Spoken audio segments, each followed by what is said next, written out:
So as you're aware, we've created this great feature in BetAngel that allows you to merge automated trading with manual trading. And in this video, I'm going to show you how that specifically works. If you want instant access to new videos as they're uploaded, then please click on the subscribe button. Also, don't forget to comment on the videos. And if you're interested in learning more about BetAngel, visit betangel.com today and download a free trial. So yeah, in this video I'm not going to do an amazing or complex rule. I just want to do something really simple that will show you the concept of nominating a selection to fire against. And this should help you understand exactly how you would use this feature. And we're not, like I said, we're not going to do anything complicated. We're just going to do something really simple. In fact, you could even do this particular trade manually. But for the purposes of demonstration, we'll fire it from a rule and we'll do it via a nominated selection so that you get a much better handle on exactly what we're trying to do and how. So let's go ahead and make that happen. And the first thing we need to do is we have a list of markets in Guardian. We click on one of these markets and that will allow us to create the rule. So we click on the Automation tab, create a new rules file for a selected market, and that will allow us to create a rule. So we're going to do a really simple rule. We're just going to place a lay bet by liability. So the first part of this rule is place a lay bet. The rule type will be place a lay bet. Now this is where the first part of this will vary if you're doing a nominated runner, because of course typically you would sort of go in and you'd sort of say, right, 5 minutes before the start of this event and up until when this event starts, invoke this rule. But what we're going to do on this occasion is we're going to say an hour before the event and right up until the point at which the event starts. So what we're actually doing here is we're saying within this hour this rule can be active, and you don't have to worry about it triggering incorrectly, because you're going to be the one that actually invokes that particular rule. So we're going to say here applies to selection. So we're going to say applies to, by nomination, Guardian nominated selection 1, and you can select selection 1 or 2, whatever you want to do from there. So we're basically going to place a lay bet with inside a 1 hour window on a nominated runner. That's how we've set up that initial position. And we need to tell it how to do that, so we're going to place the lay bet at best market price, and we're going to place it by liability, and we're going to use the liability of £10. So this says our maximum loss is £10, and it will look at whatever the lay price is and ensure that that is the case. So we're going to place a lay bet by liability, a maximum liability of £10.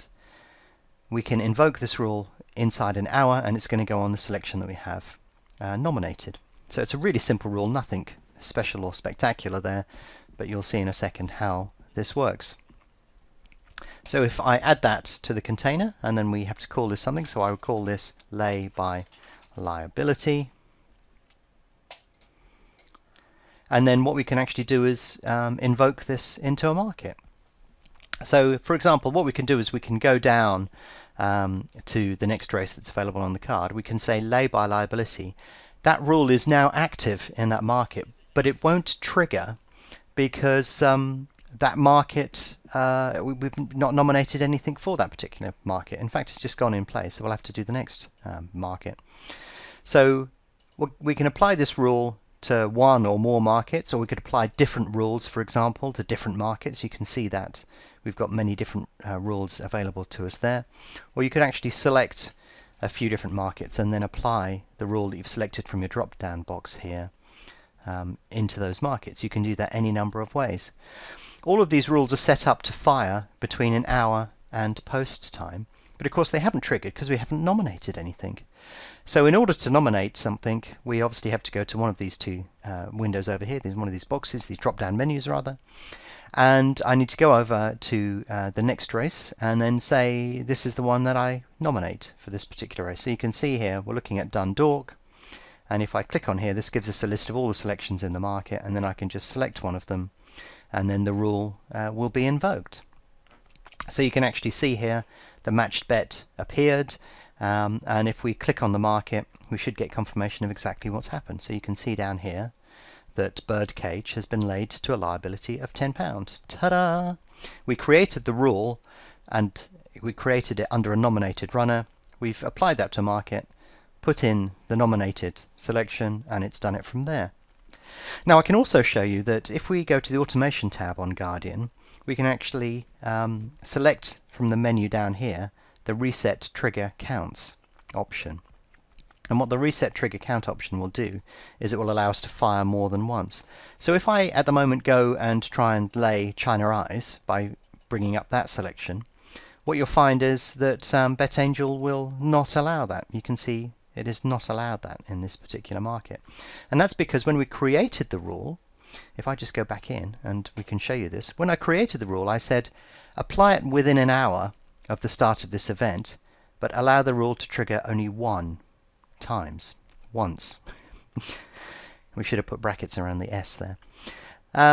So if we want to invoke this rule again, because we've now decided that we want to lay China Eyes as well, if we go to the Automation section on here and we select the Reset Trigger Counts and I click on Apply, then you can see the trigger count will trigger again, and away it goes.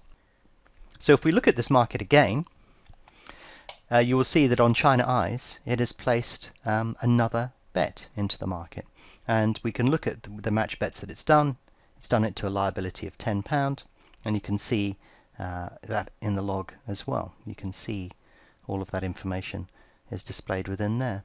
So we only asked it to trigger once, but because we had decided that that was what we wanted to do, not only did we invoke the rule manually, we actually managed to get it to trigger twice, despite the fact we only set it up for once as well.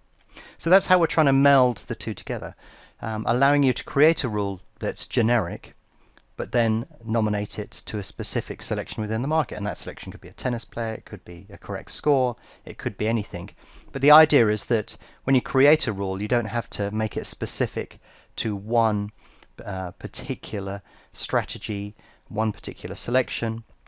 Doing this will give you a lot more flexibility. If you're interested in learning more about BetAngel, visit betangel.com and download a free trial today.